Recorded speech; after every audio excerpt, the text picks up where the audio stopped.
بسم اللہ الرحمن الرحیم۔ السلام علیکم۔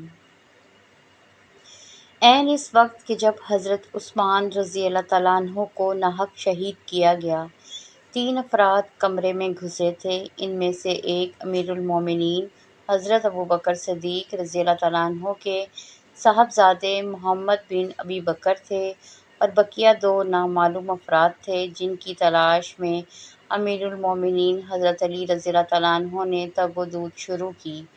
آپ کا مقصد یہ تھا ان تینوں افراد کو حاضر کر کے تفتیش کی جائے اور اصل قاتل اور ان کے سرغنوں کا پتہ لگایا جا سکے۔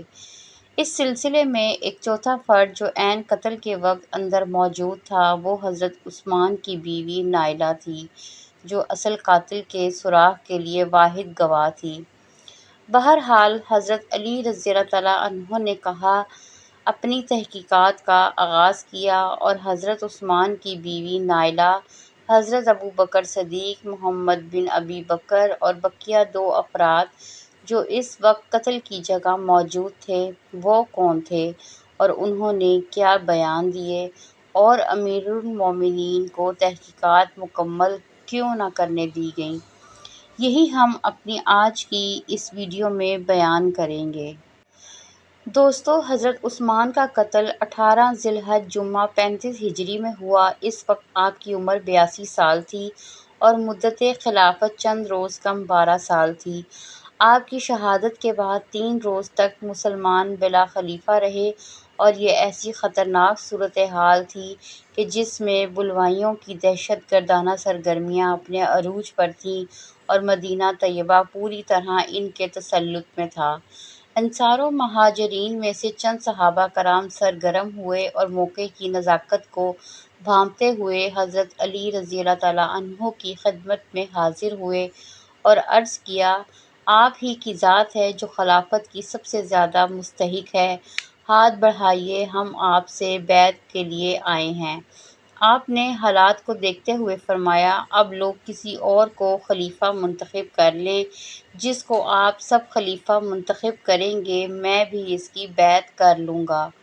انہوں نے کہا، آپ کی موجودگی میں کوئی دوسرا اس منصب کا مستحق نہیں، لہٰذا ہم آپ کے علاوہ کسی اور کو اس منصب کے لائق نہیں سمجھتے۔ آپ نے پھر معذرت کی مگر وہ اپنی ضد پر قائم رہے۔ اس کے بعد آپ نے منصب خلافت کے لیے بیعت لینا شروع کر دی۔ آپ نے دست اقدس پر کس کس نے بیعت کی یہ الگ تفصیل طلب بحث ہے جو ہم اپنی آج کی اس ٹاپک میں بیان نہیں کریں گے۔ بہرحال حضرت علی رضی اللہ تعالیٰ عنہ نے منصب خلافت پر جلوہ افروز ہوتے ہی سب سے پہلے جو کام کیا وہ حضرت عثمان رضی اللہ تعالیٰ عنہ کے قاتلوں کا سراغ لگانا اور انہیں عبرتناک سزا دینا تھا۔ اس مقصد کے لیے آپ نے تحقیقات کا آغاز فرمایا اور سب سے پہلے حضرت عثمان رضی اللہ تعالیٰ عنہ کی بیوی نائلہ کے پاس تشریف لے گئے۔ آپ نے ان سے پوچھا، بتائیں حضرت عثمان کا قتل کس نے کیا ہے، کتنے لوگ تھے جو اندر داخل ہوئے تھے، اگر آپ ان کو جانتی ہیں ان کی مکمل تفصیل بتائیں۔ انہوں نے بتایا، وہ لوگ کون تھے میں نہیں جانتی، البتہ محمد بن ابی بکر اور 2 شخص گھر میں گھسے تھے جن کو میں پہچانتی نہیں۔ محمد بن ابی بکر نے جب امیر المومنین کی داڑھی پکڑ کر کچھ گستاخی کی باتیں کہیں، امیر المومنین نے کہا، اے صاحبزادے، اگر تمہارے والد ابو بکر زندہ ہوتے تو تمہاری اس روش کو قطعی پسند نہ کرتے۔ محمد بن ابی بکر یہ سن کر فوراً پیچھے ہٹ گئے اور وہاں سے واپس لوٹ گئے، مگر باقی رہنے والے دونوں افراد نے حضرت عثمان کو قتل کر ڈالا۔ مجھے نہیں معلوم وہ کون تھے اور کہاں سے آئے تھے۔ حضرت علی رضی اللہ تعالیٰ عنہ نے نائلہ سے بیان سننے کے بعد محمد بن ابی بکر کو پکڑ لیا اور فرمایا، بولو نائلہ کیا کہتی ہیں اور وہ دونوں شخص کون تھے؟ محمد بن ابو بکر نے جواب دیا، وہ سچ کہتی ہے، میں نے واقعی میں حضرت عثمان کی داڑھی پکڑی لیکن پھر ان کی گفتگو سے متاثر ہو کر واپس لوٹ گیا۔ میں اللہ کی قسم کھا کر کہتا ہوں وہ دونوں شخص کون تھے میں نہیں جانتا۔ میں بس اپنے کیے پر شرمندہ ہوں اور اللہ تعالیٰ سے اپنے کیے کی معافی کا طلبگار ہوں۔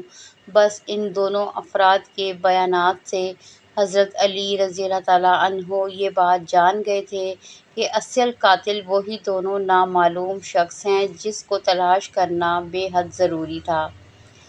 اب وہ دونوں کون تھے اور کس قبیلے اور علاقے سے تعلق رکھتے تھے، اس کا سراغ لگانا بہت مشکل نظر آ رہا تھا۔ حضرت علی رضی اللہ تعالیٰ عنہ نے اپنی تحقیقات کا دائرہ وسیع تو کر دیا، مگر ان حالات میں بلوائیوں کے گرد گھیرا تنگ نہیں کیا جا سکتا تھا، کیونکہ مدینہ منورہ میں جتنے انصار اور مہاجرین تھے، ان سے کہیں زیادہ تعداد میں بلوائی تھے، اور اس کا اعتراف خود حضرت سیدہ عائشہ رضی اللہ تعالیٰ عنہ اور حضرت طلحہ زبیر رضی اللہ تعالیٰ عنہ نے بھی کیا تھا، کیونکہ قصاص عثمان کے زبردست حامی تھے۔ اب جب کہ وہ خود اعترافی تھے، مدینے میں بلوائیوں کی تعداد بہت زیادہ ہے، اور ایسی صورت میں بلوائیوں کو گرفتار کرنا اور ان کو زد و کوب کرتے ہوئے قصاص کا مطالبہ کرنا مدینہ میں شدید خون خرابے کا باعث بن سکتا تھا، جسے امیر المومنین حضرت علی نے انتہائی مدبرانہ طریقے سے روک لیا۔ اگر خفیہ طریقے سے قاتلین کا سراغ لگانے کی کوشش کرتے رہے، اس وقت سب سے بڑی ضرورت یہ تھی کہ قصاص عثمان کی تحریک اٹھانے کی بجائے خلیفہ وقت کی اطاعت کے ذریعے خلافت کو مضبوط کیا جاتا، تاکہ ان بلوائیوں کو جو کہ مدینے پر مسلط ہوئے تھے، ان کو قرار واقعی سزا دی جاتی، اور اس طریقے سے حضرت عثمان رضی اللہ تعالیٰ عنہ کے قاتلوں کا سراغ لگا کر ان کو سزا دی جاتی، اور اس طریقے سے حضرت عثمان رضی اللہ تعالیٰ عنہ کے قاتلوں کا سراغ لگا کر ان کو عبرت کا نشانہ بنایا جاتا۔ اسی لیے ایک موقع پر حضرت علی نے قصاص عثمان کا مطالبہ کرنے والوں کو فرمایا تھا، پہلے خلیفہ وقت کی اطاعت کرو، اس کی طاقت کو مضبوط بنا کر بلوائیوں پر حاوی ہو جاؤ، پھر قصاص عثمان لیا جا سکتا ہے۔ یعنی حضرت علی رضی اللہ تعالیٰ عنہ کسی صورت بھی حضرت عثمان کے قاتلوں کو سزا دینا چاہتے تھے اور سزا کے بغیر چھوڑنا نہیں چاہتے تھے، مگر حالات کسی اور طرف اشارہ کر رہے تھے، کیونکہ صحابہ کرام میں سے ایک بڑے گروہ نے نہ تو آپ کی اطاعت قبول کی بلکہ الٹا آپ کے خلاف جنگ میں کود پڑے، جس کا خمیازہ ہزاروں صحابہ کو اپنی جان کے نذرانے دے کر بھگتنا پڑا۔ اس کا ایک اور بڑا اور بھیانک نقصان یہ ہوا کہ تاریخ میں وہ نامعلوم افراد جنہوں نے حضرت عثمان رضی اللہ تعالیٰ عنہ کو ناحق شہید کیا تھا، ابھی تک منظر عام پر ہی نہ آ سکے تھے، اور آج تک نامعلوم ہی ہیں۔ ہم امید کرتے ہیں آپ کو آج کی ویڈیو پسند آئے گی۔ اپنی قیمتی رائے سے ضرور آگاہ کریں۔ دعا ہے اللہ کریم ہمیں دنیا اور آخرت کی تمام بھلائیاں عطا فرمائے، آمین۔ اگر آپ کو آج کی یہ ویڈیو پسند آئی ہو تو چینل کو سبسکرائب ضرور کریں، لائک بھی کریں، اور کمنٹ باکس میں اللہ تعالیٰ کے 99 ناموں میں سے ایک نام کو ضرور ٹائپ کریں۔ ملتے ہیں اگلی ویڈیو میں، تب تک کے لیے اجازت دیں، اللہ حافظ۔